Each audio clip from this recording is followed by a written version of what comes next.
દેવભૂમિ દ્વારકા જિલ્લો કે જ્યાં મેઘરાજાએ મચાવ્યો છે તાંડવ. યાત્રાધામ દ્વારકામાં ગઈકાલે 10 ઇંચ વરસાદ વરસ્યા બાદ આજે બપોરના 4 વાગ્યા સુધીમાં 7 ઇંચ વરસાદ વરસ્યો. 34 કલાકમાં 17 ઇંચ વરસાદ ખાબકતા દ્વારકા નગરીમાં આવ્યું જળપ્રલય. તો જિલ્લાનું મુખ્ય મથક ખંભાળિયા તો જાણે ડૂબી ગયું છે. ખંભાળિયામાં ગઈકાલે 18 ઇંચ વરસાદ વરસ્યો. આજે બપોરના 4 વાગ્યા સુધીમાં 7 ઇંચ વરસાદ વરસ્યો. 34 કલાકમાં 25 ઇંચ વરસાદ વરસતા ખંભાળિયા જળમગ્ન થયું છે. તો જિલ્લાના કલ્યાણપુર અને ભાંડવડ તાલુકો પણ જળબંબાકાર થયા છે. યાત્રાધામ દ્વારકાનો રબારી ગેટ વિસ્તાર પાણીમાં ગરકાવ. અહીં દુકાનોમાં ઘૂસી ગયા વરસાદી પાણી. ઇસ્કોન ગેટ વિસ્તારની પણ આ જ સ્થિતિ છે. અહીં ઘૂંટણસમાં ભરાયા છે પાણી. દ્વારકાના ગોમતી ઘાટ પરથી પાણી રસ્તા પર આવ્યા. ગોમતી ઘાટના પગથિયા ડૂબી ગયા છે. ભારે વરસાદને લઈ દ્વારકા જામનગરનો હાઈવે ડૂબી ગયો. ખંભાળિયા દ્વારકા સ્ટેટ હાઈવે અને કલ્યાણપુર પોરબંદર સ્ટેટ હાઈવે પાણીમાં ગરકાવ થયો. હાઈવે જ પાણીમાં ડૂબી જતા બંધ કરાયો છે. રસ્તો બંધ હોવાને કારણે દ્વારકાના બટીશા મોજપ રોડ ઉપર ટ્રેક્ટરમાં દર્દીને લઈ અને નીકળવું પડ્યું.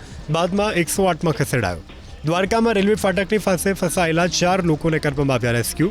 દ્વારકાના ખોડિયાર મંદિર ચેકપોસ્ટ પર વાહનોની લાંબી કતારો લાગી છે. અહીં રસ્તા ઉપર પાણી ફરી વળ્યા છે. મુશળધાર વરસાદને લઈ ખંભાળિયા શહેરમાં જળ પ્રલય આપ્યું છે. યજ્ઞ સોસાયટીમાં ફસાયેલા 25 જેટલા લોકોને સલામત સ્થળે ખસેડાયા. ખંભાળિયાની રામનાથ સોસાયટીમાં પણ ઘૂંટણસમાં ભરાયા પાણી.